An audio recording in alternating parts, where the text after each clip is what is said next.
Did you know that 97% of YouTubers are actually below the poverty line, which is like $12,000 a year? One of the reasons for this is they fell into this idea that a big audience is going to support them, when in fact, it's just the opposite.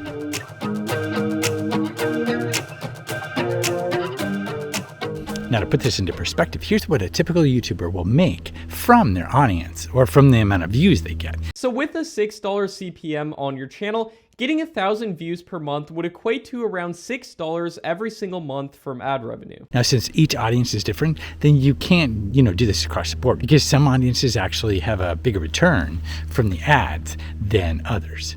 But it does give you kind of a ballpark idea on what's possible with YouTube that way. That also gives you an idea how many people you'd actually have to get to watch your videos.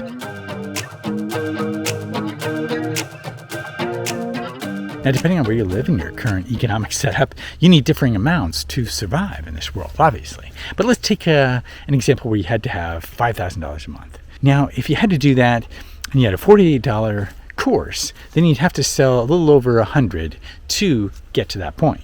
But if you doubled the price, it would be, 50 people per month. Now, contrast to the YouTube example, that's a lot less people that you basically have to reach. Now, the thing with an online course is it's only information. And as people, we don't just need information, we need transformation. And that's where the next modality comes into place.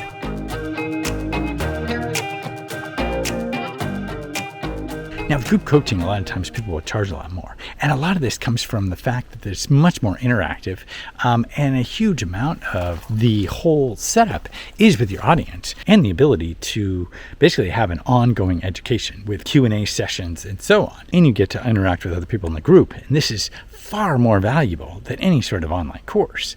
It facilitates your growth on an initial and ongoing basis. And the creator actually charges a bit more because it's much more valuable. That's what I find so exciting, is that basically you realize, okay, you could actually make it with a small audience. Now, the trick, of course, is to find out what matches with you and what matches with your audience.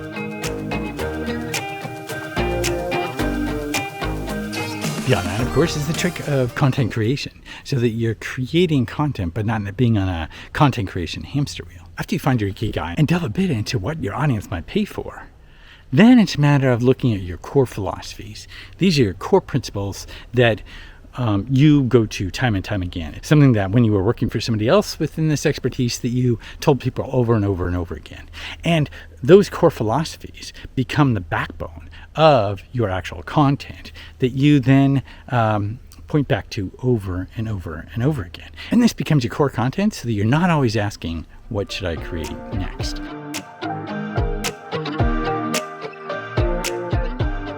You're then using this core content to create an infinite number of smaller pieces that lead back to the core.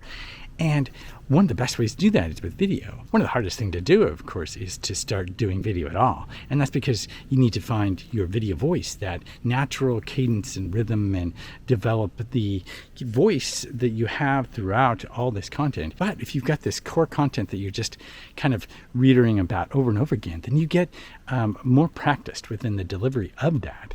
Because it's pretty much the same, but with some variations. And you're developing your voice at the same time that you're enriching your content and making it even broader and deeper. And so this helps you to no end, both in developing your voice and also enriching your content. And your audience responds to this. And it's not just any audience. It's a certain group of people, and that's exactly what you want. You don't want the masses.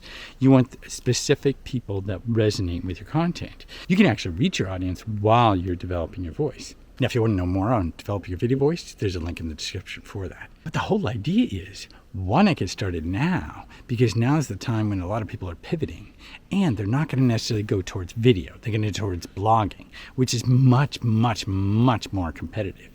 Video takes a lot more practice, and there are a lot more obstacles with video, both with cost and also just getting going with video. And so a lot of people turn to blogging. But if you do video first, you can actually transcribe what you've done with video and use it as a blog post. So it really has a benefit to both.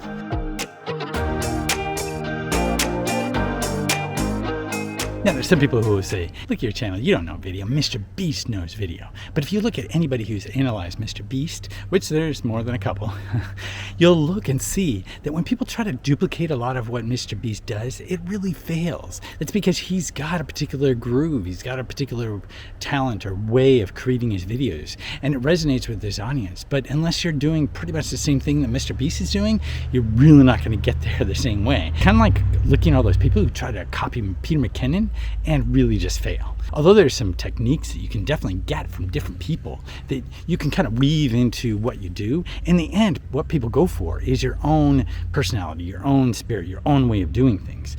And you can try to Mr. Beast it, but it's really going to be hard for you to come off as authentic when you do that. So my point is that anybody can create all this content with video when they start to get and understand their voice and resonate from that. And it really is about getting to those people who understand you as you understand them, and it's that interplay. And it's a long game. It's not necessarily like you can just make a couple videos and be done with it.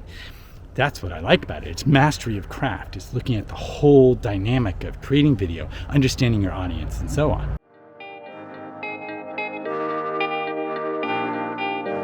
See, the whole idea then is to basically use each video as a way to practice hooks and engagement. You can look in your analytics and see when people drop off and when they don't, what hooks them, what keeps their engagement, and so on. It really is a mastery of craft.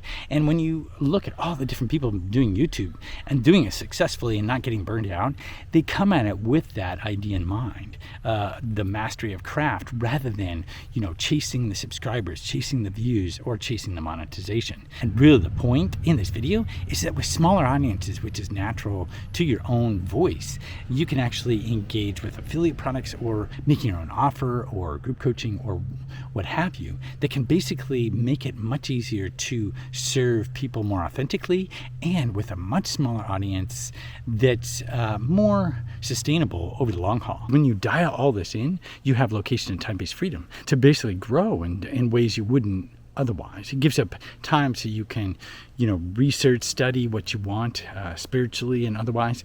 And so you're leveling up yourself in the process. You're not just at the mercy of this economic wheel that just keeps on turning in directions you might not want to go. Found this video helpful? Be sure to give it a like. Thanks a lot for watching, and I'll see you next time.